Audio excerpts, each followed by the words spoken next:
নবীকে আল্লাহ তাআলা জান্নাত দেখার তৌফিক দিলেন।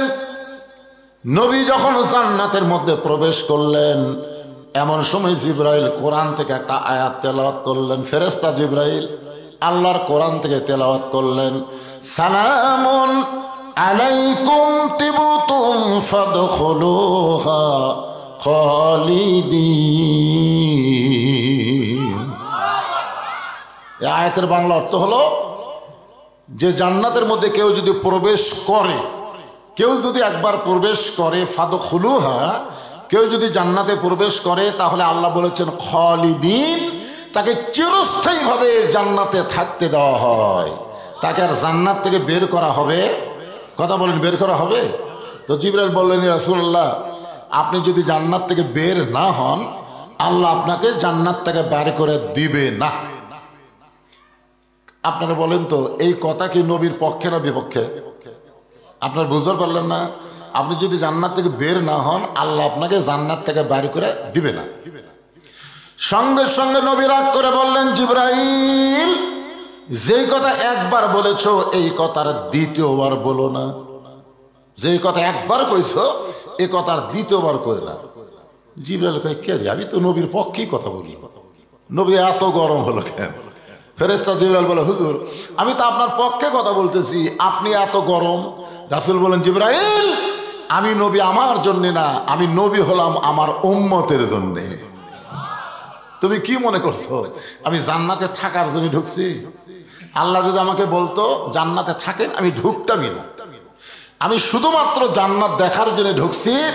আমি সেই দিন জান্নাতে থাকার জন্য ঢুকবো যেদিন আমার সমস্ত উম্মতিনীকে আল্লাহ জান্নাত দিয়ে দিবে। এই কথা শোনার পরেও যারা সুবহানাল্লাহ বলতে মুখে কুলুপ দিছেন, একবার সুবহানাল্লাহ বললে কি হয়? বসে আছেন ফুলবাড়ির মাহফিলে, আল্লাহ খুশি হয়ে আপনাদের নামে গাছ লাগাবে জান্নাতের বাগানে। কবে জান্নাত পাবেন গ্যারান্টি আছে? কিন্তু এখন থেকে গাছ লাগানো শুরু হয়ে গেছে। যতবার সুবহানাল্লাহ বলবেন ততবারই একটা করে গাছ লাগবে। আপনাদের বিশ্বাস কিরকম যে আপনাদের সুবহানাল্লাহর গাছ জান্নাতের মধ্যে আল্লাহ লাগাই দিয়ে আপনাকে জাহান্নাম দিবে? কথা বলেন, জাহান্নাম দিবে? দুনিয়াতেই জান্নাতের বাগানে যারা প্রবেশ করেছে, আল্লাহ অবশ্যই তাদেরকে জান্নাতেও প্রবেশ করাবেন ইনশাআল্লাহ। এই বিশ্বাসে মিলাই বস্তু তর্কে বহুদূর। অনেকে বলবে, হুজুর, জান্নাত এতই সহজ। এই কথা কিন্তু আমাদের মধ্যেই কিছু লোক বলে, জান্নাত এতই সহজ।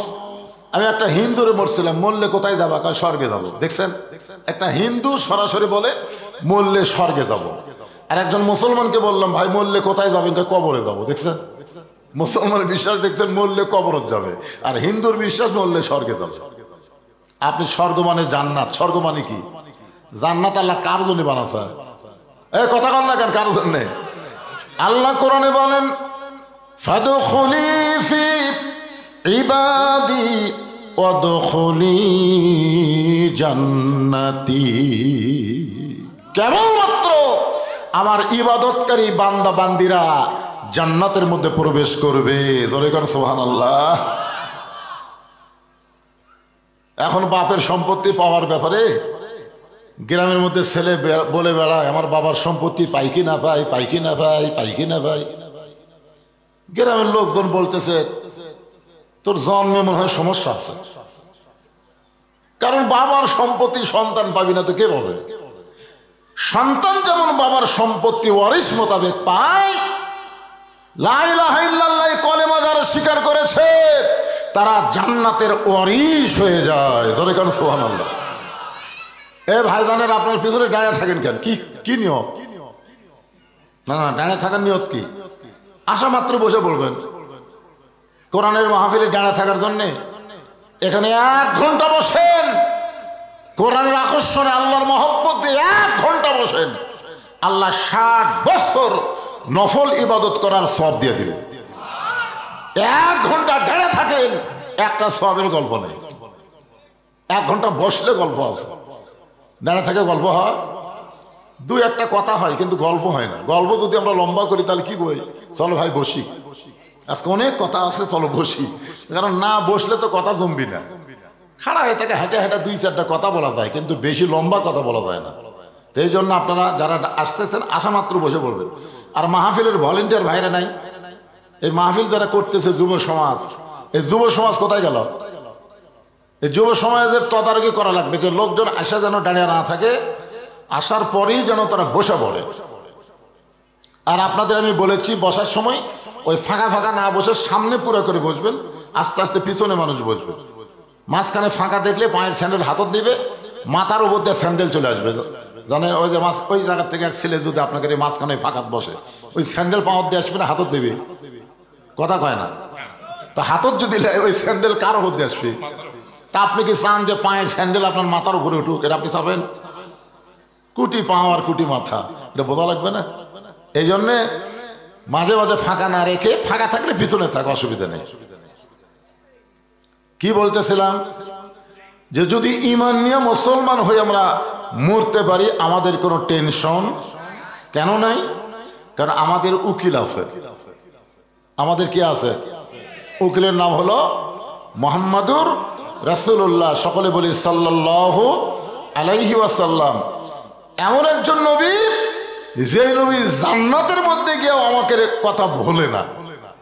আমরা কিন্তু দরুদ শরীফের মধ্যে পড়েছি, কি পড়েছেন? আল্লাহুম্মা সাল্লি আলা সাইয়্যিদিনা মুহাম্মদ। আমাদের নবী শুধু আমাদের নবী না, আমাদের নবী হলো আমাদের নেতা। বাংলাদেশে অনেক মুসলমান নবীকে নবী হিসাবে বিশ্বাস করে, কিন্তু নেতা হিসাবে মানবার চায় না। নেতা হিসাবে মানবার চায় না। আমাদের নবী কি শুধু নবী ছিলেন? তার জীবনে পড়ে দেখেন, তিনি হলেন পৃথিবীর শ্রেষ্ঠ বাবা। তার মতন ভালো বাবা কিয়ামত পর্যন্ত কেউ হবে না। তিনি হলেন পৃথিবীর শ্রেষ্ঠ স্বামী। তার মতন ভালো স্বামী পৃথিবীতে কেউ হতে পারবে না। তিনি হলেন পৃথিবীর শ্রেষ্ঠ সেনাপতি। বদরের যুদ্ধে এমন সেনাপতিত্ব করলেন, তার মতন সেনাপতি কেউ হতে পারবে না। আবার তিনি হলেন পৃথিবীর শ্রেষ্ঠ নানা। তার মতন নানা কেউ কোনোদিন হতে পারবে না। আবার মদিনা যখন রাষ্ট্র গঠন হলো, আল্লাহ নবী হলেন মদিনা রাষ্ট্রপতি। তার মতন রাষ্ট্রপতি কিয়ামত পর্যন্ত কেউ কোনোদিন হতে পারবে? কথা বলেন, পারবে না। এই জন্য আমাদের নবী খালি নবী না। আল্লাহ কোরআন এই জন্যই বলেছেন, লাকাদ কানা লাকুম ফি রাসূলিল্লাহি উসওয়াতুন হাসানা। যদি তুমি সফলতা অর্জন করতে চাও, তাহলে রাসূলকে তোমাদের আদর্শের নেতা হিসাবে গ্রহণ করে নাও। এ কথা আমার না আল্লাহর? জোরে বলেন। তাহলে এখন যখন বলবো আমার নেতা তোমার নেতা, সকলেই বলবেন বিশ্ব নবী মুস্তাফা। বলতে পারবেন না ভাইজান? আমার নেতা তোমার নেতা হলো না, এটা মেম্বার মার্কা স্লোগান হলো, এটা কমিশনার মার্কা স্লোগান হলো। কেন আমার নবী কি এমপি মার্কা নেতা, প্রধানমন্ত্রী মার্কা, প্রেসিডেন্ট মার্কা? সবচাইতে বড় নেতা। আর সেই নেতা স্লোগান দিলেন ম্যান ম্যানা। মানুষ মনে করবে হুজুরের সামনে 4-5 জন লোক বসে আছে, আমার সামনে কি 4-5 জন? তাহলে সে গলা খাকড়া দেন। আমার নেতা তোমার নেতা। মাশাআল্লাহ, এবার বোঝা গেল পারেন, কিন্তু দেন না, আলসামি করেন। এমন একজন বিশ্ব নবীর উম্মত হওয়াতে আল্লাহ আমাদের প্রতি কঠিন দয়া করেছেন। এই দয়া আল্লাহ করার কারণে আমরা আর একবার বলি আলহামদুলিল্লাহ। এখন আসেন যে কোরআন থেকে আপনারা তাফসীর শুনবেন। ওরে বাবা, সেই ওখানে রে, আপনারা একটু চিন্তা ভাবনা করে বলবেন, এই কোরআনে কোনো সন্দেহ আসলেই নাই না? আছে, আছে,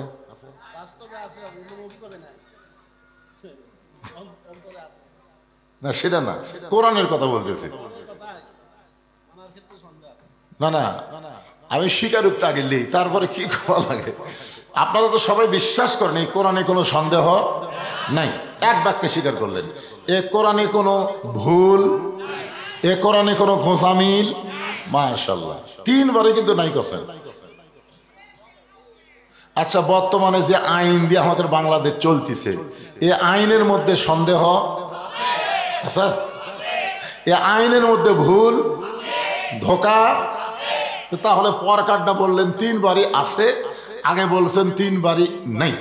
তাহলে আমাদের কোনটা ধরা উচিত, আগেরটা না পরেরটা?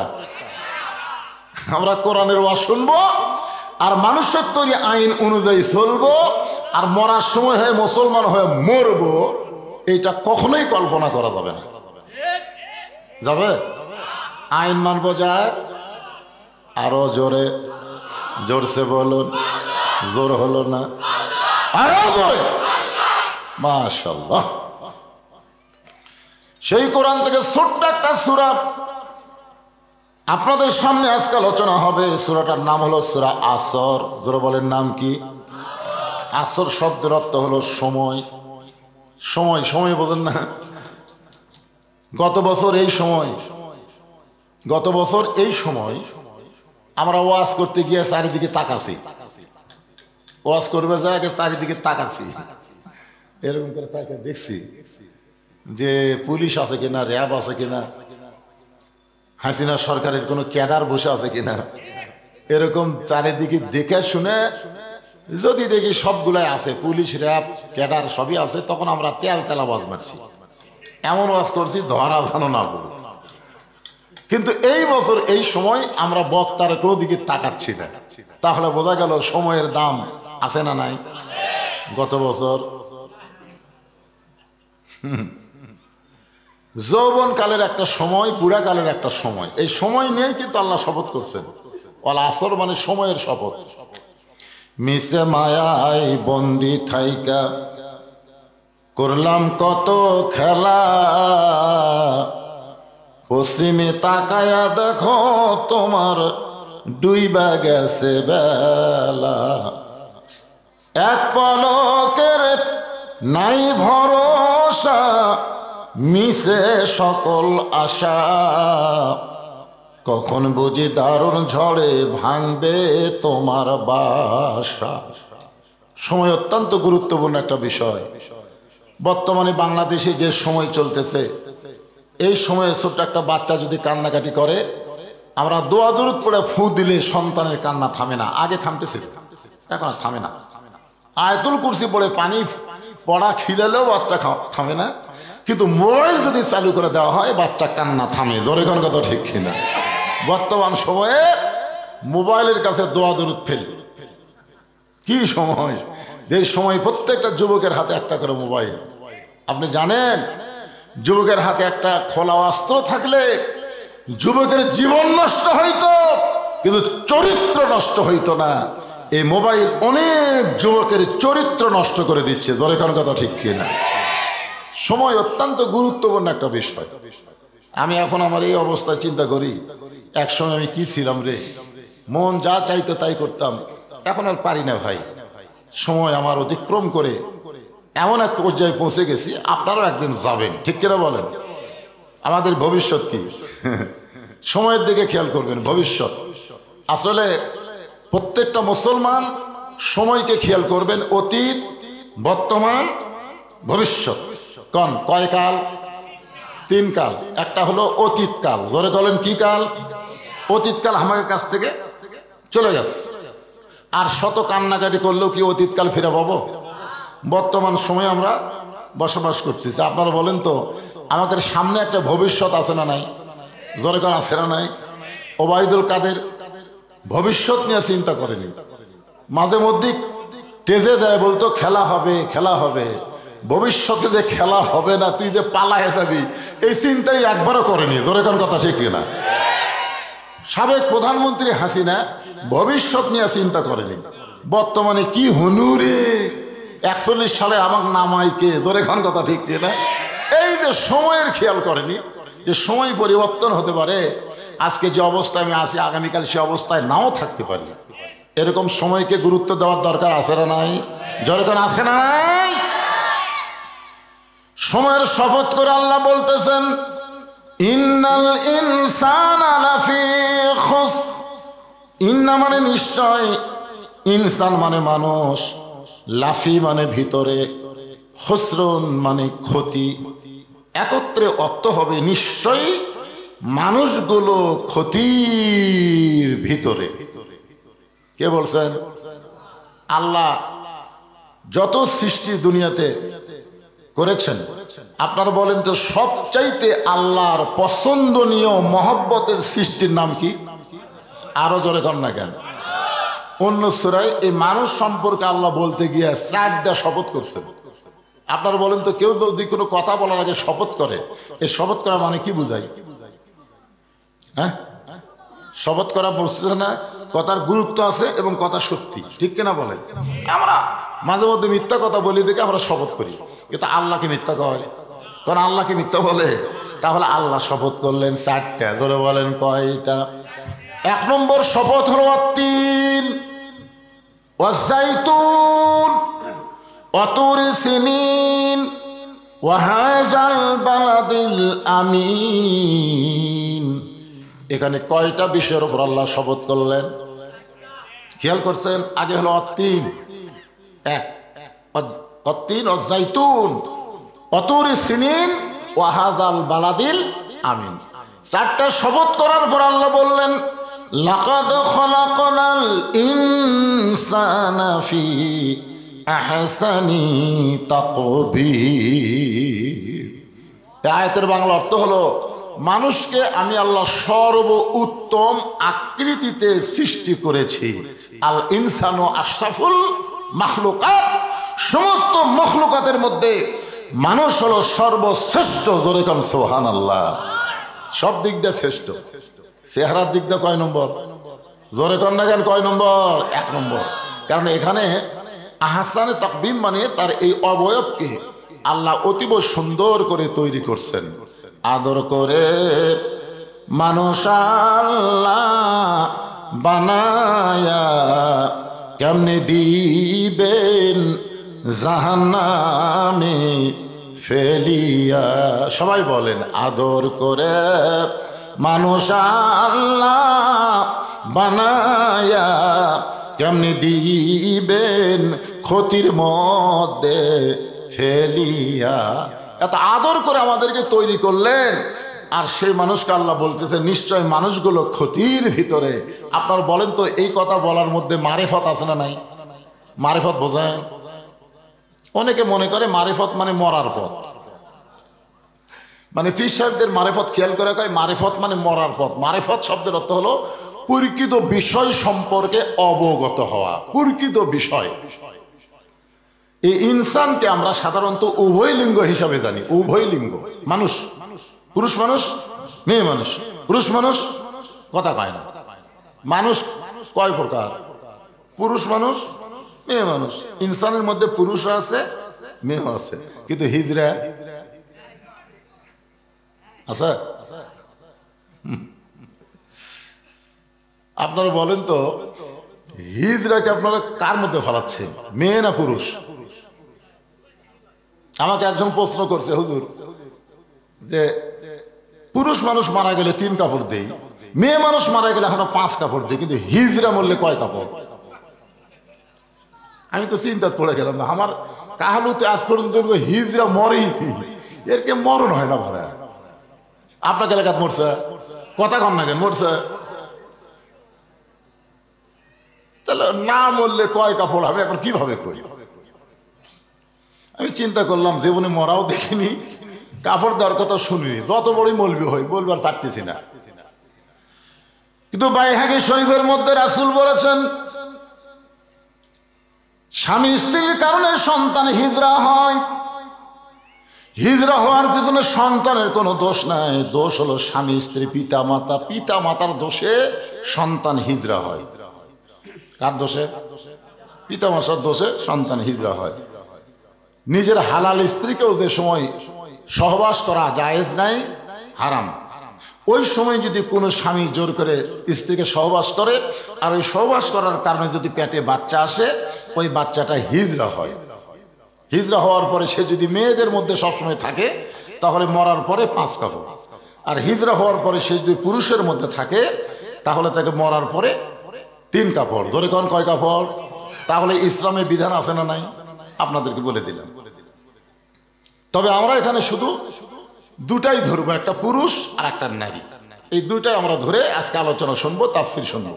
আমার মায়েরা যারা পর্দার অন্তর আছেন, এই ইনসানের মধ্যে আপনারাও আছেন, আমরাও আছি। আর সমস্ত ইনসানকে লক্ষ্য করে আল্লাহ বলতেছেন লাফি খুসর, ক্ষতির ভিতরে। আরে আমরা গজল গাইলাম যে আদর করে মানুষ আল্লাহ বানালো। কি আদর! আল্লাহ আদমকে তৈরি করার পরে আল্লাহ নিজে আদমের দিকে তাকায় থাকলেন দীর্ঘ সময়, যে আমি এটা কি বানালাম। সুবহানাল্লাহ।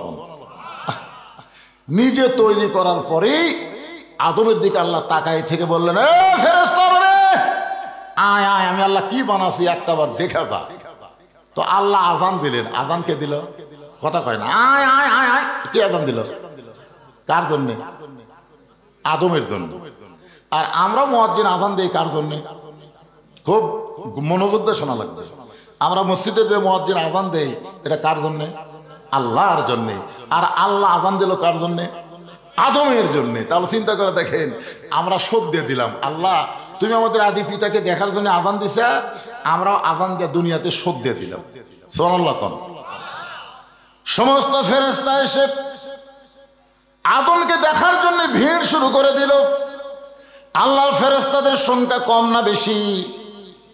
এখানে যত মানুষ আমরা বসে আছি প্রত্যেকের সঙ্গে কমপক্ষে 2টা করে ফেরেশতা আছে। আমরা যত মানুষ বসে আছি আমাদের সাথে 2টা করে ফেরেশতা আছে না নাই? সেই 2 ফেরেশতার নাম কি? কিরামান কাতিবিন। কিরামান কাতিবিন ইয়ালামুনা মা তাফআলুন। তোমার 2 কান্দে 2 মুহুরি লিখিতেছেন ডায়েরি, 2 কান্দে 2 মুহুরি লিখিতেছেন ডায়েরি।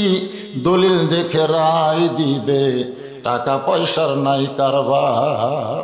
আছে না নাই? আচ্ছা, আপনি যদি দরজা বন্ধ করে কোনো অন্যায় করেন, দরজা বন্ধ করে অন্যায় করতেছেন, তখন মনে হয় 2 কান্দের ফেরেশতা থাকে না? থাকে? থাকে? তাহলে যারা দরজা জানলা বন্ধ করে 1,00,000 করে সিল মারছে, সকালে এসে গল্প করছে যে কেউ দেখেনি, কেউ দেখেনি। আপনারা বলেন তো 2 ফেরেশতা তখন ঘুমাচ্ছিল? কথা বলেন, ঘুমাচ্ছিল? 2 ফেরেশতা বলতেছে, আল্লাহ এতগুলা সিল একলাই মারলো, আর বলতেছে কেউ দেখেনি। আল্লাহ বলতেছে বেঈমান। যখন আপনারা বলবেন কেউ দেখেনি, তখন আপনি বেঈমান হয়ে যাবেন। কারণ কেউ না দেখলেও কে দেখতেছে? আরো জোরে বলেন। আসরের নামাজ পড়ে জমি দেখতে গেছে, জমির ধান কেমন হয়েছে দেখতে দেখে ওপর জমির পানি চলমল করতেছে, নিচের জমির পানি নাই। কে করে উপরে পানি চলমল করে, নিচে আমার জমির পানি নাই, কি করি? তখন চারিদিকে তাকাছে, এরকম চারিদিকে তাকিয়ে দেখি কেউ নেই। আস্তে করে বসে বিসমিল্লাহ কয়ে আল কাটছে।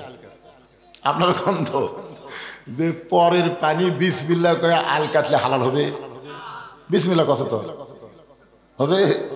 বিসমিল্লাহ কয়ে আল কাটে ওই পানি কাটাতে ওই পানি দিয়ে হাত ধোছে, ধুয়ে আবার উপরে উঠে চারিদিকে তাকায় আলহামদুলিল্লাহ কেউ দেখেনি। আচ্ছা, আলহামদুলিল্লাহ করে সব হবে? কথা কোন সব হবে? বিসমিল্লাহ কয়ে আল কাটছে, আলহামদুলিল্লাহ কয়ে কেউ দেখেনি। ফেরেশতা কয় আল্লাহ আমরা কি লাগবো? ঈদে বলতে তো কেউ দেখেনি, বিসমিল্লাহ কথা আলহামদুলিল্লাহ কথা, আমরা কি লাগবো? আল্লাহ বলতেছে তোরা লেখ বেঈমান, তোরা লেখ বেঈমান। কারণ ইমানদার কোনোদিন বলতে পারবে না কেউ দেখেনি, কেউ না দেখলেও আল্লাহ দেখতেছে। ধরে কোন কথা ঠিক কি না?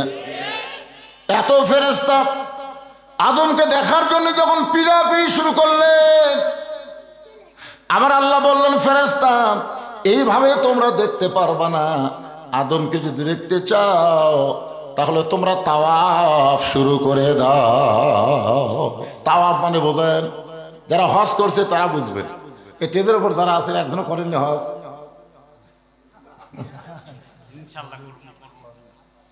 জি আলহামদুলিল্লাহ। এখন এই যে মিজানুর রহমান আজহারি যেখানে যাচ্ছে সেখানে এই কিছু জায়গায় লালমোহনের আসছিল, আমাদের বগুড়া থেকে অনেক লোক গেছে। আমাকে একজন মোবাইল করে বললো হুজুর কষ্ট করে যায় লাভ নেই। আমি বললাম কেন?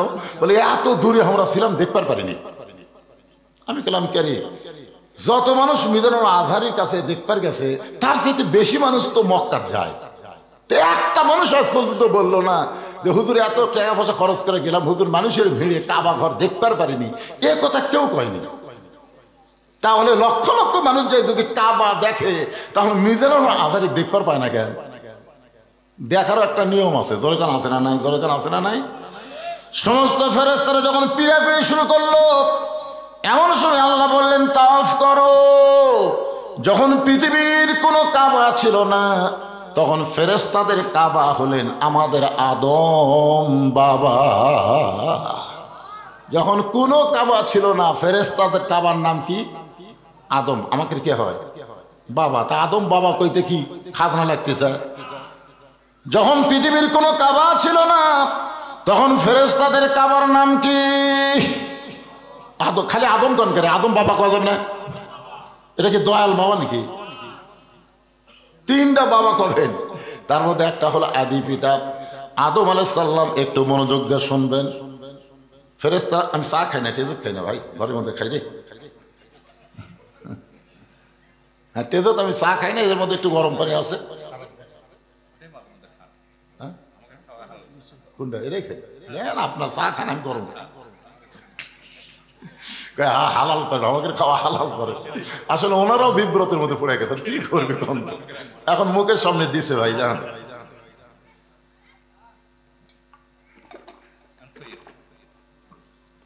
একটু জিকির করেন লা ইলাহা। বাবা তোমরা একটু বসো, ময়নারা বসো বাবা, বসলে দেখবা মাহফিল সুন্দর হবে, দেখতে সুন্দর লাগবে, তোমাকেও মজা লাগবে ইনশাআল্লাহ। আগার লাগবে না, যা বসে বসুক বসুক, যখন একে ভরে যাবি তখন আবার কব না, ভরেনি তো এখনো, জায়গা আছে, বসো। লা ইলাহা ইল্লাল্লাহ, লা ইলাহা ইল্লাল্লাহ, লা ইলাহা ইল্লাল্লাহু মুহাম্মাদুর রাসূলুল্লাহ সাল্লাল্লাহু আলাইহি ওয়াসাল্লাম। সমস্ত ফেরেশতা যখন আদম আলাইহিস সালামকে ঘুরে ঘুরে তাওয়াফ করতেছে, কি করতেছে? যে 7 পাক হচ্ছে, কয় পাক? 7 পাক। তখন আল্লাহ বললেন উসজুদু লি আদামা, শুধু আদমকে তাওয়াফ করলে হবে না, আদমকে সিজদা করো। সুবহানাল্লাহ খান। মানুষের দাম কম না বেশি? দেখছেন আদর করে মানুষ আল্লাহ বানায়া কেমনি দিবেন ক্ষতির মধ্যে ফেলিয়া। তারপর আল্লাহ বলতেছেন ইনসান আলাফি খুসর, নিশ্চয় মানুষ ক্ষতির ভিতর। সমস্ত ফেরেশতা আদম আলাইহিস সালামকে সিজদা দিল, কিন্তু ফেরেশতাদের মধ্যে একজন ছিল, কিন্তু সে ফেরেশতা না। আপনারা জানেন তো সে কে? শয়তান আগে হয়নি তো? শয়তান আগে হচ্ছে, তাই সিজদা না দেওয়ার পরে শয়তান হচ্ছে। আগের নাম ছিল আযাজিল। দেখেন নামগুলো দেখেন, আযাজিল, জিবরাইল, ইসরাফিল, মিকাইল। দেখছেন আযাজিল, সবগুলো মনে হয় একটা মিল আছে, আছে না নাই? শেষে একটা মিল আছে, কিন্তু ও সিজদা দিল না। আল্লাহ ডাকতে বলে রে ইবলিস। আযাজিল চমকে উঠছে, কে রে? আল্লাহ আযাজিল বাদ দেখো কি করে ডাকলো, এই শয়তান হয়ে গেল ইবলিস। সবাই আদমকে সিজদা দিল, তুই কেন দিলি না? ইবলিস বলতেছে আল্লাহ 6 লক্ষ বছর আপনাকে সিজদা করেছি, আর আপনাকে সিজদা করতে করতে আমার ঈমান এত পোক্ত হয়ে গেছে, আল্লাহ ছাড়া অন্য কাউকে সিজদা আমি দিব না। মানে সিজদা করতে করতে আমার ঈমান এত পোক্ত হয়ে গেছে যে আল্লাহ ছাড়া কাউকে সিজদা দিব না। সঙ্গে সঙ্গে আল্লাহ বলেন বের হয়ে যাও আমার এরিয়ার ভিতর থেকে, আমার রহমতের এরিয়ার থেকে, হেদায়েতের এরিয়া থেকে তুই বের হয়ে যা। শয়তান বলে আল্লাহ আপনাকে 6 লক্ষ বছর সিজদা দিলাম, আর আদমকে খালি একটা সিজদা দেইনি, তাতে আপনি এত গরম কেন? আমার মনের মধ্যে একটা প্রশ্ন জাগতেছে। আল্লাহ বলে কি প্রশ্ন? ইবলিস বলতেছে আপনি বড় না আদম বড়? আল্লাহ বলে এইরকম প্রশ্ন করার কারণ, বলে 6 লক্ষ বছর আপনাকে সিজদা দিলাম, আর একটা সিজদা আদমকে দেইনি, যার জন্য কি আমার 6 লক্ষ বছরের সিজদা বাতিল। আল্লাহ ডাক দিলেন ইবলিস তাহলে শোনো, আমি আল্লাহ আদমকে এত ভালোবাসি, আমার নিজের চাইতেও অনেক বেশি, একটা সিজদা না দেওয়ার কারণে তোমার 6 লক্ষ বছরের সিজদা বাতিল করে দিয়েছি।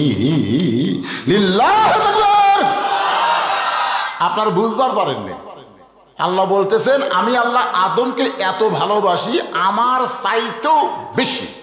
তাহলে আল্লাহ মানুষকে আল্লাহর চাইতেও বেশি ভালোবাসে। আমরা মানুষ ইমানদার, আমাদের জীবনের চাইতেও আমরা আল্লাহকে বেশি ভালোবাসি। জোরে কোন কথা ঠিক কিনা? প্রয়োজন হলে আল্লাহর জন্য আমরা জীবন দিতেও রাজি। আল্লাহ যদি এত ভালোবাসে তা আমরা আল্লাহ ভালোবাসবো না? কথা বলেন না কেন? প্রয়োজন হলে, প্রয়োজন যদি হয় আল্লাহর জন্য আমরা জীবন দিতে প্রস্তুত। এই ওয়াজটা আমি করার পরে ওয়াজটা ভারতে চলে গেছে। ভারতে আমার ওয়াজটা আবার সাথে সাথে বুঝতেছেন গোটা পৃথিবী ফায়লা হয়ে যায়। তো এখন ভারতের এক ভক্ত আমাকে মোবাইল করে বলতেছে, হুজুর আপনার এই ওয়াজ ভারতের একটা হোটেলে বাজতেছে, হোটেলে অনেক হিন্দুরা পর্যন্ত খাওয়া দাওয়া করতেছে, ওরা শুনেই হায় হায় হায় বাংলাদেশের বক্তা কয় কি রে, প্রয়োজন হলে আল্লাহর জন্য আমরা জীবন দেব, কিন্তু ভারতের আগ্রাসনের কাছে মুসলমান মাথা নত করবে না। জোরে কোন কথা ঠিক কি না? একটা জোকার চ্যানেল আছে, জোকার একটা চ্যানেল আছে, দেখবেন মাঝে জোকারি করে দৌড়ে দৌড়ে দৌড়ে দৌড়ে যায় না, যায় কয় বাংলাদেশ নেই, বাংলাদেশ নেই, বাংলাদেশ নাই তো কি আছে? আমাকে একটা বারাসে এডিট করে আমার বস্তার মধ্যে তুলে সেই রকম পিটন কুত্তার লালকার কেমন কেমন করতেছে। তোরা কোন কথা দেখতে, তোরা কি মনে করিস আমরা পারি নাকি রে? তোর কে মতো ভারত উড়ে দিতে বাংলাদেশে 1 মিনিট লাগবে না। আমাদের কাছে ইমান আছে, আমাদের আল্লাহ আছে। তোর কোন কথা ঠিক কথা বলে।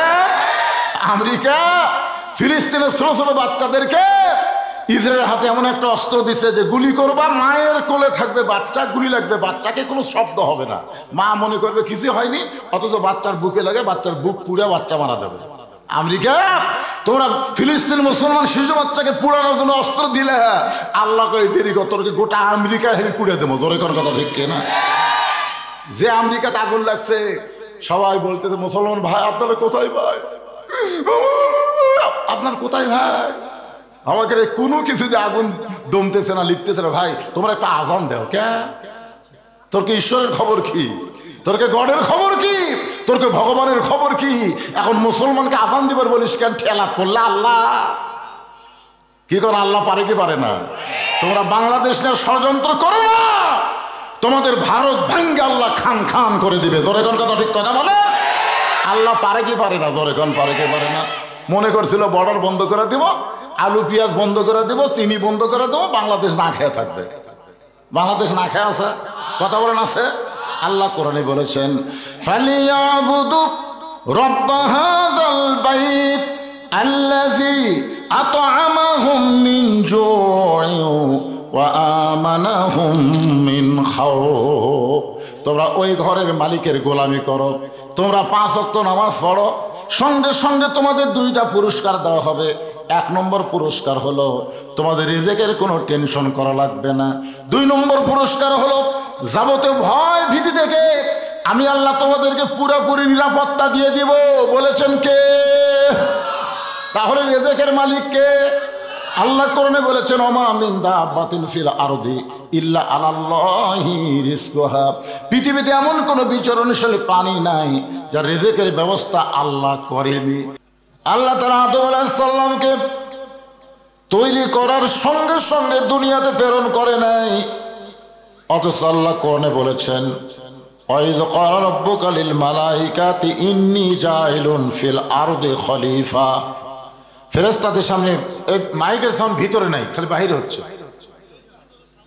ভিতরে দেন, ভিতরে সাউন্ড লাগবে না, গম গম করতেছে।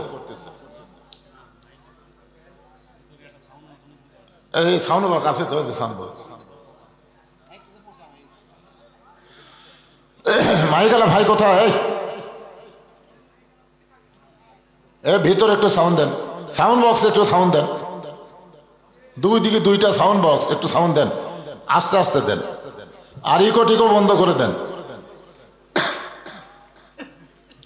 আল্লাহ ফেরেশতাদের বলেছিলেন আমি দুনিয়াতে মানুষ না খলিফা প্রেরণ করব। কি প্রেরণ করবে? খলিফা। এখন আমি এখানে ইনসান শব্দ নিয়ে আপনাদের সামনে তাফসীর করতেছি। ইনসান মানুষ। তো আল্লাহ তাআলা একজন মানুষকে তৈরি করে জান্নাতের মধ্যে রাখলেন। কয়জন মানুষ? আর সেই মানুষটা কি? পুরুষ মানুষ। আদম কি মানুষ? পুরুষ মানুষ। হ্যাঁ, সেজদা কিন্তু মেয়ে মানুষকে দেয়নি ফেরেশতারা, সেজদা দিয়েছে মরদ মানুষকে। জোরে কোন কি মানুষকে? হ্যাঁ, এটা খেয়াল করা লাগবে। এখন যদি বাংলাদেশে কেউ বলে নারী পুরুষ সমান অধিকার, নারী পুরুষ সমান অধিকার যদি থাকতো তাহলে 2টারে একসঙ্গে তৈরি করে সেজদা দিয়ে নিত। নিছে? আল্লাহ শুধু আদম সালামকে তৈরি করে ফেরেশতা দিয়ে সেজদা করে বলেছেন আর রিজালু কাওয়ামুনা আলান নিসা, পুরুষরা নারীদের উপরে থাকবে। এ কথা কার? সবাই বলেন। আপনার কি আমার কথা শুনতে পাচ্ছেন? শুনতে পাচ্ছেন? তাহলে হাও করা লাগবে। তো কথা কি আমার না আল্লাহর? কি বলা হচ্ছে? আর রিজালু কাওয়ামুনা আলান নিসা, এখানে রিজাল মানে পুরুষ, নিসা মানে নারী। তাহলে পুরুষ থাকবে নারীদের উপরে। এ কথা কার?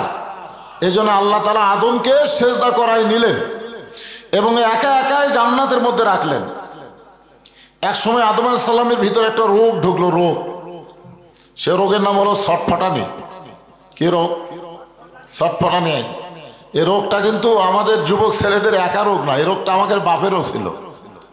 আজকে যুবকেরা বাড়িতে থাকবার চায় না, রাস্তায় ঘুরে বেড়ায়। কি করে? ছটফট করে না? ছটফটানি বন্ধ করবার যদি চাও, একটা ভালো মেয়ে দেখে আর বিয়ে দিয়ে দাও, আর ছটফটানি ব্যারাম এমনি বন্ধ হবে। জোরে কোনো কথা শিখছে না।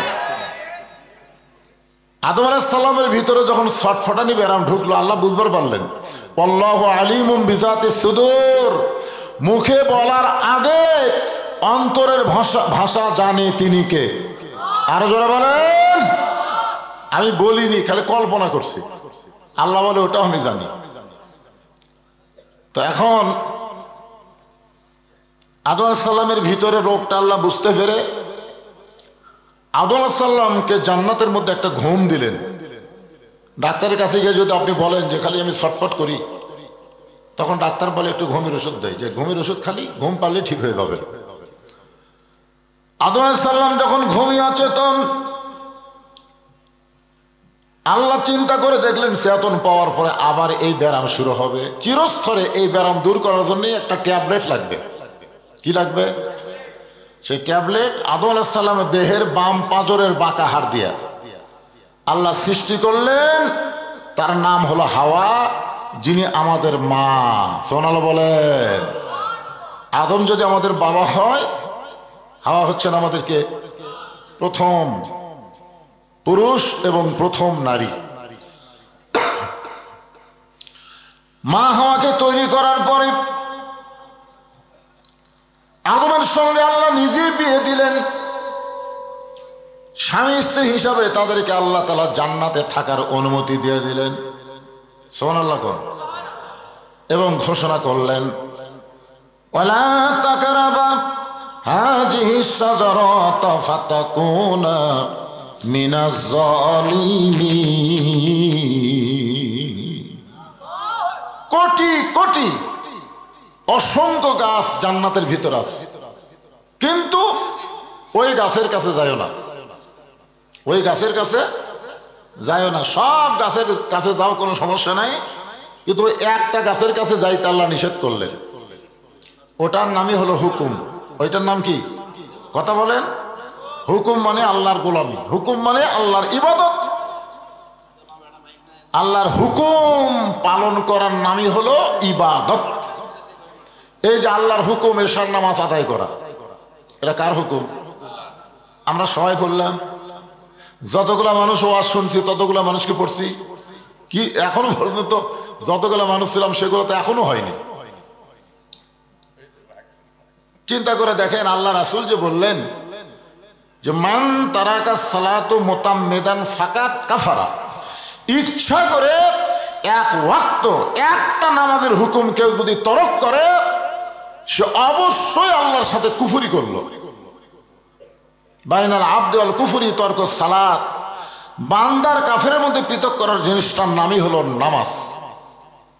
পৃথক করার জিনিসটার নাম কি? আরো জোরে বলেন। যারা নামাজ আমরা পড়লাম, ফাদখুলি ফি ইবাদি ওয়াদখুলি জান্নাতি, আর যারা পড়লাম না তারা হলাম কাফের। যে যুব সমাজ আজকে এই তাফসীর মাহফিল করতেছেন, এই যুবকদেরকে আমি লক্ষ্য করে বলবো, খালি কোরআনের মাহফিল করলে হবে না, নামাজ ধরা লাগবে। ধরে কোন ঠিক কিনা? যুবক, কোটি কোটি যদি তোমরা তাফসীর করো, কোটি কোটি, যতটুকু সওয়াব হবে এক ওয়াক্ত নামাজ আদায় করলে তার চাইতে বেশি সওয়াব আল্লাহ দান করবে। কোনটা করা গুরুত্ব? মাহফিল করার গুরুত্ব বেশি না নামাজ পড়ার গুরুত্ব বেশি? আজকে অনেকে আমরা মনে করি বাৎসরিক একটা মাহফিল করা দরকার, কিন্তু প্রতিদিনে যে 5 ওয়াক্ত নামাজ দরকার এটা আমরা মনে করি না। আল্লাহ বললেন ওই গাছের কাছে যাও না, আদম বললেন যাব না, কিন্তু মা হাওয়া কথা কয় না। আদম কি বলেছেন? যাব না। কেন? আল্লাহ যখন নিষেধ করছে যাব না, কিন্তু মা হাওয়া কথা কয় না। আদম আলাইহিস সালামের সন্দেহ হলো, কে আমি যাব না কইলাম, এই আমার বউ কয় কিছুই কয় না। এক সময় আদম বললেন হাওয়া তোমার খবর কি? বলে এত গাছ থাকতো এই গাছের কাছে আল্লাহ যাবার নিষেধ করলো কেন? নিষেধ করলো কেন? নিষেধ করলো কেন? ওর জিকির একটাই, নিষেধ করলো কেন? মেয়ে মানুষকে যদি আপনি কোনো কাজে নিষেধ করেন ওর প্রতি ওর আগ্রহ বাড়ে না কমে? খালি বলবেন যে এই কথা তার কাউরে কইও না, এটা কিন্তু গোপন কথা, এটা যেন কাউরে কইও না। ওই যতক্ষণ না বলবে এর প্যাকের ভুটভুটি বন্ধ হবে না। ধরে কোন ঠিক কিনা? আগে বলবে তার বান্ধবীকে যে কথা কিন্তু অত্যন্ত গোপন কথা, আমার স্বামী আমাকে নিষেধ করছে, কাউকে বলা যাবে না, খালি তোমাকে বললাম, তুমি জান কাউরে কইও না। যাকে বলবে জি। আচ্ছা আমি বলতেছি, এই আমি বলতেছি, শহীদ জিয়ার সৈনিকের আগমন, বাদশা ভাইয়ের আগমন, সবাই জোরে সোরে বলবেন, বাদশা ভাইয়ের আগমন, লিল্লাহে তাকবীর। আমি শহীদ জিয়ার কথা এই জন্যই বললাম, আমরা বাংলার মুসলমানেরা জানি আল্লাহর প্রতি পূর্ণ আস্থা, বিসমিল্লাহির রহমানির রহিম লেখে ধর্ম নিরপেক্ষতাকে মাটির তলে কবর দিয়েছেন যিনি, শহীদ জিয়া তিনি। জোরে বলেন কথা ঠিক কি না? আর তার আমল কত সুন্দর। আমি তখন মোস্তাফিয়ার ছাত্র ছিলাম, তখন মোস্তাফিয়ার প্রিন্সিপাল ছিল আল্লামা নজিবুল্লাহ। এখন আল্লাহ ওনাকে জান্নাতবাসী করেছেন। আমরা ওনাকে জিজ্ঞাসা করতেছিলাম যে হুজুর শহীদ জিয়া সম্পর্কে আপনার মতামত কি? উনি এক বাক্যে বললেন, হযরত ওমর ফারুককে আমরা দেখিনি, কিন্তু শহীদ জিয়ার ভিতরে হযরত ওমরের প্রতিচ্ছবি আমরা দেখতে পাই। সুবহানাল্লাহ বলতেই পশা লাগে।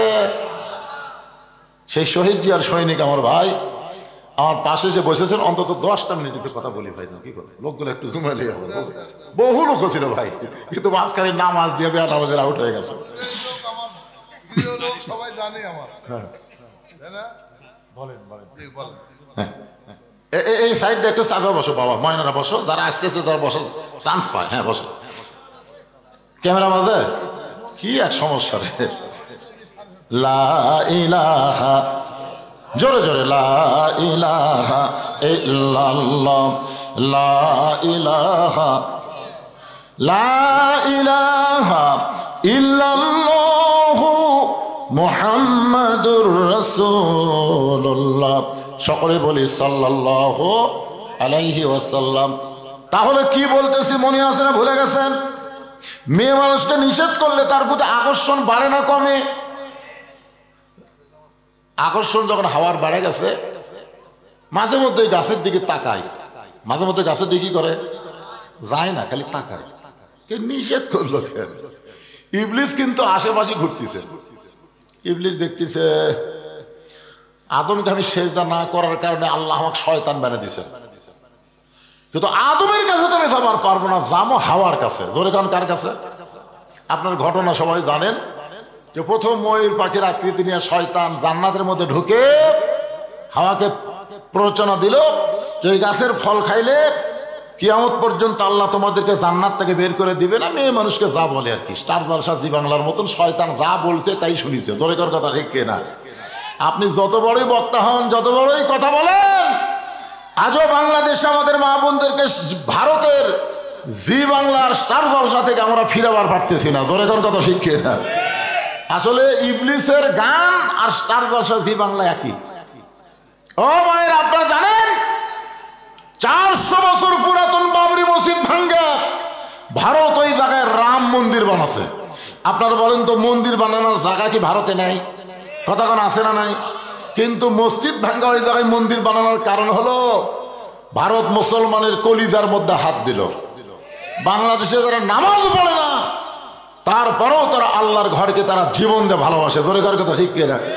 আজকে আপনাদের এই মধ্যবড়ার মসজিদ যদি কোনো হিন্দুরা ভাঙবার আসে, দেখবেন নামাজের চাইতে বেনামাজেরা কিন্তু আগে দৌড় মারবে। নামাজেরা বলবে ধৈর্য ধরো, ওরা ভাঙ্গা থেকে যাবি, আমরা আরেকটা করে দেবো। কিন্তু বেনামাজি গায়ে নামাজ পড়ার পারি না, জীবন দেবো। জোরে কার কথা ঠিক কিনা ভাইজান? এই জন্য বাংলাদেশে কেউ যদি নামাজ না পড়ে দোষ কিন্তু বাপের হবে, দোষ মায়ের হবে, দোষ কিন্তু বক্তার হবে। যারা পড়ে না তাদের দোষ আগে আল্লাহ দিবে না। কারণ আল্লাহ কোরআনে বলেছেন, কু আনফুসাকুম ওয়া আহলিকুম নারা, জাহান্নামের আগুন থেকে বাঁচতে চাইলে তুমি একলা মৌলবি বাঁচলে হবে না, আহাল পরিবার সবাইকে নিয়ে বাঁচা লাগবে। হুকুম কার? গন্ধম ফল খাইছেন। এক সময় শয়তানের প্রতারণায় পড়ে মা হাওয়া গন্ধম ফল খাইছেন। খাওয়ার পরে শয়তান বলতেছে, তুমি একলা খেলে তো হবে না, আদমকেও খাওয়ার লাগবে। আদমকে যখন খাওয়াইলেন, যেভাবেই হোক, আমরা তাফসীরের মধ্যে দেখছি গন্ধম আকারে খাওয়ার পারে নাই, এটা শরবত বানায় খাওয়াইছে। তো যখন মা হাওয়া মুচকি মুচকি হাসতেছে, তখন আদম বলে, হাসো কেন? বলে, হাসার কারণ হলো ফল যেটা খাওয়াতে পারিনি ওটা শরবত করে খাওয়াইছি। সঙ্গে সঙ্গে আদম আলাইহিস সালাম এই ডান হাতটা মুখের মধ্যে ঢুকাই দিলেন, এই কবজা পর্যন্ত মুখে ঢুকাই দিলেন। এক সময় রক্ত বমি করলো। ধরে কেন কি বমি? আল্লাহ বলেন, বাইরে হয়ে যাও, জান্নাত থেকে বের হয়ে যাও। আদম বলতেছে, আল্লাহ আপনি আমাকে জান্নাত থেকে বের হবার বলতেছেন, আপনি তো সবই জানেন, এই গন্ধম ফলকে আমি খাসি? আল্লাহ বলেন, না। আমি কি জানিয়া খাসি? আল্লাহ কয় না। খাওয়ার পরে কি আমি হজম করছি? আল্লাহ কয় না। তাহলে আমার দোষ কোন জায়গা? তা আল্লাহ বলতেছে, আদম হাওয়া তোমার কে হয়? তা আদম বলতেছে, আল্লাহ হাওয়া আমার বউ হয়। আবার আল্লাহ বলতেছে, হাওয়া তোমার কে হয়? আদম বলে, আমার বউ হয়। আল্লাহ বলে, হাওয়া তোমার কে হয়? আদম কয়, আল্লাহ একই কথা বারবার কও কেন? হাওয়া আমার বউ হয়। আল্লাহ বলে, আদম তিনবার বললাম হাওয়া তোমার কে হয়, প্রত্যেকবারই বলেছো বউ হয়। তো তোমার বউ কি করবে তুমি স্বামী হিসাবে খেয়াল করবা না? তোমার বউ যে গন্ধম গাছের কাছে গেল, তুমি খেয়াল করবা না? তোমার বউ যে গন্ধম ফল পাড়া খেলো, তুমি কি দেখবা না? তোমার বউ যে গন্ধম শরবত করলো, তুমি দেখবা না? বিয়ে করবা তুমি, আর খেয়াল করবো আমি। তা আজকে আমাদের বউগুলোর দিকে আমাদের খেয়াল করার দরকার আছে না নাই? দরকার আছে না নাই? আপনার বউ আপনার বাপকে কেমন ভালোবাসে, আর বউয়ের বাপকে কেমন ভালোবাসে, আপনার ভাইকে কেমন ভালোবাসে আর বউয়ের ভাইকে কেমন ভালোবাসে, আপনার বোনকে কেমন ভালোবাসে, বউয়ের বোনকে কেমন ভালোবাসে, আপনার দেখার দরকার আছে না নাই? দরকার আছে না নাই? অধিকাংশ মরদ মানুষ মেয়ে মানুষের কাছে ক্ষতিগ্রস্ত হবে, যার কারণে আল্লাহ বললেন, ইন্নাল ইনসানা লাফি খুসর, নিশ্চয় মানুষগুলো ক্ষতির ভিতরে। এখন আপনি স্বামী হইয়া নারীদের দিকে খেয়াল করার দরকার আছে না নাই? যদি খেয়াল করতে পারেন, জান্নাত থেকে আল্লাহ আমাদেরকে বের করে দিয়েছে, আবার ওই জান্নাতের মধ্যে আল্লাহ আমাদেরকে ঢুকাবেন। এক সময় আদমকে আল্লাহ বলল, আদম আমি তোমাকে বের করে দিতাম না, কিন্তু একটা অকাম হয়ে গেছে, ওই গাছের ফল খালি যেভাবেই হোক খালি পেশাব পায়খানা হবে। ধরে কোন কি হবে? পেশাব পায়খানা। কিন্তু আমি তো জান্নাতে পেশাব পায়খানা তৈরি করিনি। জান্নাতে তো তোমাকে যে পেশাব পায়খানা লাগবে সেটা তো নাই, তাহলে তোমরা কোন জায়গা করবা? তো পেশাব পায়খানা একটা জায়গা আছে, তার নাম হলো দুনিয়া। তাহলে দুনিয়া কিসের জায়গা? কথা কয় না রে পাগলারা, কথা কয় না। দুনিয়া হলো পেশাব পায়খানার জায়গা। দুনিয়াতে যায় পেশাব পায়খানা করতে কত সময় লাগে? চলতে পথে 2 দিন থামিলাম, যাবার কালে একজন আরো দেখা না পাইলাম। ও আমার সাদের মালা যাই রে ছিঁড়ে, রইব না আর বেশি দিন তোদের মাজারে। গান আছে না নাই? আখিরাতের তুলনায় দুনিয়ার সময় হলো মাত্র 2 দিন। এই 2 দিনের দুনিয়াতে এসে আমরা কত রংবাজি করতেছি, কত রংবাজি। হায় হায়, এমন বিল্ডিং তৈরি করতেছি, এমন বাড়ি তৈরি করতেছি, এমন প্রসাদ তৈরি করতেছি, এমন গেট করতেছি, এমন পার্ক বানাচ্ছি, মনে হয় আইসি রে আমি আর যাবো না রে, এরকম অবস্থা কিনা বলেন? আপনার বলেন তো, আমরা কি রিটার্ন টিকিট কাটিনি? ওই হাসিনার আমলে যে বেগম মমতাজ একটা গান গাইছে, রিটার্ন টিকিট, ওই গানটা আমার খুব ভালো লাগছে। রিটার্ন টিকিট, আমরা যারা এসেছি একটা টিকিট কাটছি, খালাকাল মাউতা ওয়াল হায়াতা, এখানে আসার সাথে সাথে আমাদের মৃত্যুর টিকিট আছে না নাই? জোরে কোন আছে না নাই? দুনিয়াতে আসলে মরতে হবে। আল্লাহ বলতেছেন, এই ক্ষতি থেকে তোমরা যদি বাঁচতে চাও, ইল্লাল্লাযীনা আমানু ওয়া আমিলুস সালিহাতি ওয়া তাওয়াসাউ বিল হাক্কি ওয়া তাওয়াসাউ বিস সবর, এই 4টি কাজ যদি তোমরা করতে পারো, তাহলে আমি আল্লাহ তোমাদেরকে ক্ষতির মধ্যে ফেলে দিব না। জোরে বলেন, কয় কাজ? আরো জোরে। এই 4টা আমল করলে আল্লাহ আমাদেরকে ক্ষতির মধ্যে ফেলাবে না। এই 4টা কাজের ওয়াজকে আপনারা শুনতে চান? চান? কারা কারা শুনবেন আল্লাহকে একটু হাত দেখেন তো দিকে, যারা শুনবেন তারা একটা হাত তোলেন তো ভাই। আমার বাদশা ভাই মাতুম ভাই হাত তুলতেছে না, এত চলে দেবে। বুঝিছে ভাই, আর বুঝিছে রে, মাশাআল্লাহ। তো আমার ভাইজানের এসেছে, তাদের শুভেচ্ছা বক্তব্য, কারণ সব এলাকারই মানুষ, লম্বা চড়া বক্তব্য না দিয়ে শুভেচ্ছা বক্তব্য দিয়ে কয়না আজকে দাওয়াত আছে, আল্লাহ ভালো জানে। কালকে আমাদের সাবেক এমপি বর্তমান ভবিষ্যৎ এমপি হবে ইনশাল্লাহ। চেহারাও যেমন সুন্দর, ব্যবহারও সুন্দর। মোশাররফ হোসেন ভাই উনি বললো আজকে আমার 7টা মাহফিল। আমি বললাম আমরা আপনাকে সাথে পারতেছি না ভাই, আমার হলো 2টা, আপনার হলো 7টা। আমাকে কয় হুজুর আপনারা খালি লেন আর আমরা খালি দিচ্ছি। এমন এক ডোজ মারছে। এই বললাম ভাই কত, সব মিলে 2 থানা মিলে 500টা মাহফিলের ওনাকে দাওয়াত দিবে। তো 500 মাহফিল, উনি 7টা জাহান্নাম হারাম করার জন্য প্রত্যেক মাহফিলে কমপক্ষে 7,000 করে টাকা দেয়। আর 500 হিসাব করেন, অবস্থা কি হবে। মাশাআল্লাহ, হাসিনা পলে গেছে আর ভাইদের উপর গজব দিয়ে গেছে। কারণ আগে ওয়াজই হয়নি, তো একটা ওয়াজ করবার গেলে 14 জায়গা যাওয়া লাগছে, জনকার কথা ঠিক কিনা। কিন্তু পলানোর পরে হাইরে ওয়াজের অবস্থা ভাই, দেখেন এটি বসে থাকে ভাই যখন ভাষণ দিয়ে আর একটা মাইকের ওয়াজ শোনা করে খালি ঘন ঘন কলেরা লাগিয়েছে, ওয়াজের কলেরা। তো যাক, আল্লাহ যেন এই পরিবেশটা আগামীতে বহাল রাখে। এমন নেতৃত্ব, এমন যোগ্যতা সম্পন্ন নেতা আমাদের বাংলাদেশে চাই, আল্লাহ যেন কবুল করে, জোরে কোন আমিন। ইল্লাল্লাযীনা আমানু ওয়া আমিলুস সালিহাতি ওয়া তাওয়াসাউ বিল হাক্কি ওয়া তাওয়াসাউ বিস সাবর। 1 নম্বর হলো ঈমান। 4টা কাজের মধ্যে 1 নম্বরের নাম কি? জোরে বলেন, 1 নম্বরের নাম কি? ঈমান যদি না থাকে আপনি যত ভালো আমল করেন একটাও আল্লাহর দরবারে কবুল হবে না। সাহাবারা জিজ্ঞাসা করলেন, রাসূলুল্লাহ ঈমানকে এত গুরুত্ব দেওয়া হলো, সেই ঈমান সম্পর্কে একটু আমাদেরকে বলেন। আল্লাহ রাসূল বললেন, ইকরার বিল লিসান, তাসদিক বিল জানান, আমল বিল আরকান, এরই নাম হলো ঈমান। এখানে ঈমান সম্পর্কে 3টা কথা বলা হয়েছে। 1 নম্বর হলো জবানে বলতে হবে লা ইলাহা ইল্লাল্লাহ। শুধু জবানে বললে হবে না, কলিজার মধ্যে জায়গা দেওয়া লাগবে। তাসদিক বিল জানান, ঈমান যদি কলিজার মধ্যে জায়গা দিবার পারেন, ওই ব্যক্তির কাছে জীবনের চাইতে ঈমানের গুরুত্ব বেশি হবে। আমরা কোনোদিনও বলবো না যে জীবন বাঁচান ফরজ, আমরা সবসময় বলবো ঈমান বাঁচান ফরজ। আপনারা বলেন তো কোনটা বাঁচান ফরজ? আজকে বাংলাদেশের অনেক মানুষ বলে জীবন বাঁচান ফরজ। না, আসলে জীবন বাঁচান ফরজ না। আপনি যতই চেষ্টা করেন আপনি আপনার জীবন বাঁচাবার পারবেন, কিন্তু একটু চেষ্টা করলে ঈমানকে বাঁচানো যাবে। তাসদিক বিল জানান, এরপর বলা হয়েছে আমল বিল আরকান। ঈমান অনুযায়ী আমল করা লাগবে।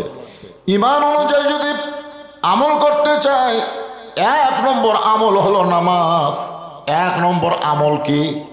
জোরে বলেন। নবুয়তের 10ম বৎসরে আল্লাহ তাআলা লাইলাতুল মিরাজ করে নবীকে 5 ওয়াক্ত নামাজ দিয়েছিলেন।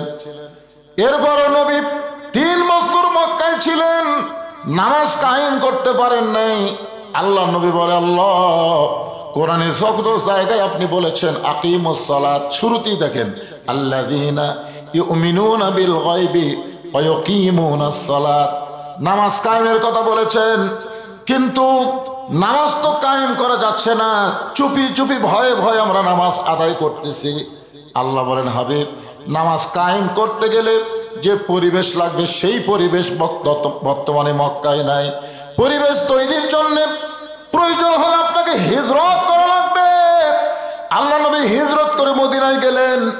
মদিনায় যাওয়ার পর নবী শুধু নবী ছিলেন না, নবী একসময় নেতা হয়ে গেলেন, নবী রাষ্ট্রপতি হয়ে গেলেন। আল্লাহ পাক বললেন, আল্লাযীনা ইম্মাক্কান্নাহুম ফিল আরদ, মুসলমানের মধ্যে কাউকে যখন ক্ষমতা দেওয়া হবে, ক্ষমতার চেয়ার পাওয়ার পরে তার 1 নম্বর দায়িত্ব হলো নামাজ কায়েম করা। জোরে বলেন, কি কায়েম করা? নামাজ কায়েম করা। আজকে আমাদের বাংলাদেশে মসজিদ আছে, মুসল্লি নেই। বহু মসজিদ তৈরি করেছে সাবেক প্রধানমন্ত্রী হাসিনা, যদিও বিদেশের টাকায় তৈরি করেছে, কিন্তু তারা কিন্তু নাম কুড়াইছে, নাম দিয়েছে মডেল মসজিদ। জোরে কোন কি মসজিদ? আপনার দেখবেন মসজিদ আছে এত সুন্দর, কিন্তু মুসল্লি নাই। মুসল্লি করতে গেলে মসজিদ তৈরি করার আগে নামাজ কায়েমের আন্দোলন করা লাগবে। আর নামাজ কায়েমের আন্দোলন করতে গেলে মানুষের আইন যা চলবে না, একমাত্র আল্লাহর কোরআনের আইন লাগবে। জোরে বলেন ঠিক কিনা? একমাত্র আল্লাহর কোরআনের আইন ছাড়া নামাজ কায়েম হবে না। মেয়েদের জন্য নেক আমল হচ্ছে পর্দা। আজকে আমরা যতই ওয়াজ করি, যুবতী অবস্থায় পর্দার গুরুত্ব না বুঝলে বুড়ি অবস্থায় ঠিকই করে। কে দাদি বোরকা পরছেন, কে মরা লাগবে ভাই? তো মরার জন্য বোরকা, বোরকা হচ্ছে নিজের ইজ্জত আবরুকে ঢাকার জন্যে। জনগণ যখন তাকায় থাকে তখন বোরকা পরে না, আর যখন কেউ দেখে না তখন বোরকা পরে ঘুরে বেড়ায়। এটা পর্দা না, এটা পর্দার সাথে ফাজলামি করা। আপনার 50 বছর আমের গাছের গোড়াত কেউ বেড়া দেয়? যদি দেয়, আপনি যদি বলেন বেড়া কেন দিচ্ছ ভাই, বলে গরু ছাগল যদি খায়। আরে পাগলা, গরু ছাগলের গাছের দিকে ঘৃণা করি তাকাবে না। বেড়া যদি দিবার চাও, ওই যে লখ লকা পাতা বাড়াচ্ছে ওই ছোট গাছে বেড়া দাও। আমি মা বোনদের জন্য বলবো, মা আমরা যতই ওয়াজ করি আমাদের ওয়াজ দিয়ে পর্দা হবে না। আল্লাহর কোরআনের আইন, পর্দার বিধান বাংলাদেশে চালু করতে গেলে কোরআনের পক্ষে আমাদের থাকা লাগবে। জোরে কোন কথা ঠিক কিনা? তাহলে পুরুষের জন্য 1 নম্বর নেক আমল হচ্ছে নামাজ, নারীর জন্য 1 নম্বর নেক আমল হলো পর্দা।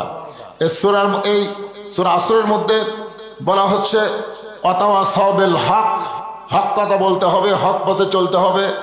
হক কথা বলবে গেলে সব লোক বাধা দিবে না, সব লোক কিন্তু বাধা দিবে না। জি, সব লোক বাধা দিবে? 3 শ্রেণীর মানুষ কিয়ামত পর্যন্ত বাধা দিবে। রাসূলের হাদিসে বলা হয়েছে। কয় শ্রেণীর? আমার আঙ্গুলের দিকে তাকান। কয় শ্রেণীর? 3 শ্রেণীর মানুষ কিয়ামত পর্যন্ত হক কথা বলতে বাধা দেবে। 1 শ্রেণী হলো রাষ্ট্রীয় শক্তি, যারা আবু জেহেলের ভাবে অন্যায়ভাবে মানুষের আইন দিয়ে রাষ্ট্র পরিচালনা করবে। এরা কোনোদিনও চাবে না যে আল্লাহর কোরআন বিজয় হোক। জোরে কোন কথা ঠিক কিনা? আর 2 নম্বর হলো পুঁজিপতি। শতকরা 2.5 টাকা জাকাত দেওয়া লাগবে। আল্লাহর নিয়ম হলো শতকরা 2.5 টাকা কি দেওয়া? জাকাত দেওয়া। আমরা গরিব মানুষ মনে করি 100 টাকা 2.5 টাকা, 1000 টাকা 25 টাকা, 1 লাখ টাকা 2.5 টাকা, 1 কোটি টাকা 2.5 লাখ টাকা, 100 কোটি টাকাতে 2.5 কোটি টাকা। বাংলাদেশে অনেক পুঁজিপতি আছে যাদের হাজার হাজার কোটি টাকা আছে। জোরে কোন কথা ঠিক কিনা? তাহলে হাজার হাজার কোটি টাকা থাকলে আর কত কোটি টাকা জাকাত দেওয়া লাগবে? হিসাব করে মাথা ঘোরেন। এত কোটি টাকা আমি জাকাত দেব? দরকার হলে কোরআনের বিরুদ্ধে আইন কর্ম, কিন্তু সুদ ভিত্তিক অর্থনীতি চলবে, জাকাত ভিত্তিক অর্থনীতি বন্ধ করা লাগবে। এই পুঁজিপতিরা কোরআন বিজয়ে বাধা দিবে। জোরে কোন কথা ঠিক কিনা? আর 3 নম্বর হলো ধর্ম নিয়ে যারা ব্যবসা করে। আমাদের বাংলাদেশে কিছু ধর্ম ব্যবসা আছে না নাই? এখন শুরু হয়ে গেছে। ট্রাকে ট্রাকে গরু যাচ্ছে, ট্রাকে ট্রাকে গরু। কোথায় যাচ্ছে? বাবার দরবারে। বাবার দরবারে গরু যায় কেন? তোর বাপ মা নাই? আছে তো, বাড়ির বুড়া বুড়ি আছে, বাড়ির বুড়া বুড়ি আছে, আমি বাবার দরবারে গরু নিয়ে যাচ্ছে। আমার দয়াল বাবার দরবারেতে কেউ ফিরে না খালি হাতে। এরকম আছে না নাই? কথা এখন আছে না নাই? এরা কোনোদিনও চাবে না যে কোরআন বিজয়ী হোক, কারণ কোরআন বিজয়ী হলে বাবার বাজার ভাঙ্গা যাবে। জোরে কোন কথা ঠিক কিনা? তাহলে সর্বসাকল্যে কয় দল? 3 দল মানুষ কিয়ামত পর্যন্ত বাধা দেবে। ওয়াতাওয়াসাউ বিল হক, আপনি হক কথা বলবার গেলি